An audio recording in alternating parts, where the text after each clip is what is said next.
The rain came down in silver sheets as the old sedan sputtered to a stop on the empty road. Maria sighed, her hands gripping the steering wheel until her knuckles turned white. Her daughter, Emily, sat quietly in the back seat, clutching her worn-out teddy bear. They were on their way to the city, Maria's final chance at a job interview that could change their lives. But now, the car had died, and so had her last bit of hope. She rested her forehead on the wheel, whispering a silent prayer. That's when she heard the deep rumble of an engine approaching from behind.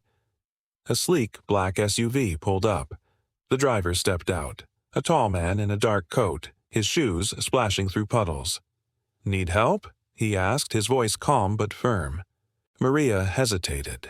He looked like someone who belonged in boardrooms, not on muddy roads. Still, desperation left no room for pride. "Please," she said, "it just stopped working."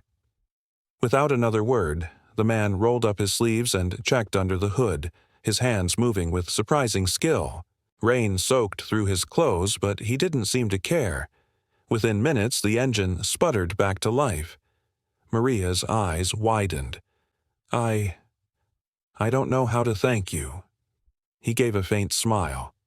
"Just get where you need to be safely." And before she could ask his name, he was gone, disappearing into the rain.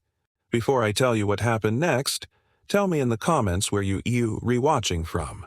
I love knowing who was listening. Days later, Maria sat nervously in the waiting area of a towering glass building. She'd been invited for a second interview, an unexpected callback. Her heart pounded as she looked around the lavish lobby, so different from the small-town roads she'd come from. Emily sat beside her, swinging her legs and staring at the people passing by. Then, suddenly, her eyes lit up. She tugged at her mother's sleeve and pointed. "Mommy," she whispered excitedly, "that's the man who fixed our car."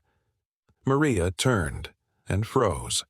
Across the room, talking to a group of executives, was the same man.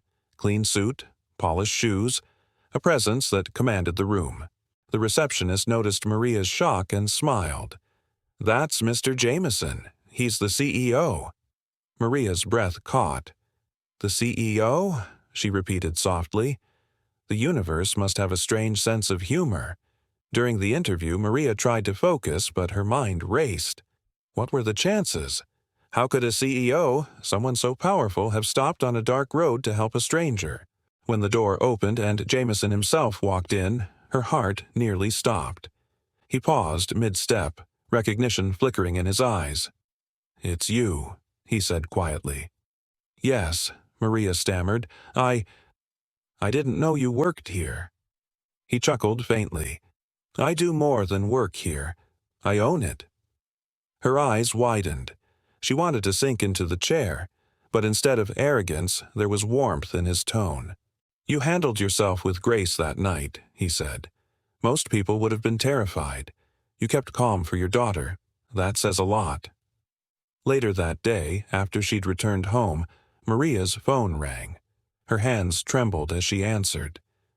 "Maria," came the familiar voice, "we'd like to offer you the position, full-time, starting Monday." Tears blurred her vision. "Thank you, sir. I won't let you down." He smiled on the other end of the line. "You already haven't." Months passed, and Maria's life transformed. She no longer worried about bills or car repairs. Emily had new shoes, a warm home, and her laughter filled rooms again. But the bond between Maria and Jameson went deeper than gratitude. It became something unspoken, something built on shared humanity. One afternoon, Maria was called to a company charity event. Emily came along, dressed in her favorite yellow dress.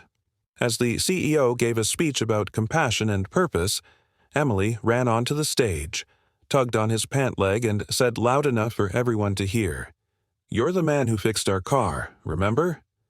The audience laughed softly. Jameson smiled and knelt beside her. "Yes, sweetheart," he said gently. "And you and your mom fixed something in me, too." There was silence, then a wave of applause that filled the hall. From that day forward, Jameson made sure his company helped struggling families, setting up a foundation for single parents who just needed a chance, like Maria once did. And Maria, she became the heart of that foundation. Because kindness doesn't vanish. It waits, and it finds its way back. And sometimes it returns as a helping hand on a rainy road, when hope seems lost and a stranger becomes the start of everything new. If this story warmed your heart, don't forget to like, share, and subscribe to Whispered Words. Tell me in the comments, do you believe that kindness always comes full circle? I'd love to know your thoughts.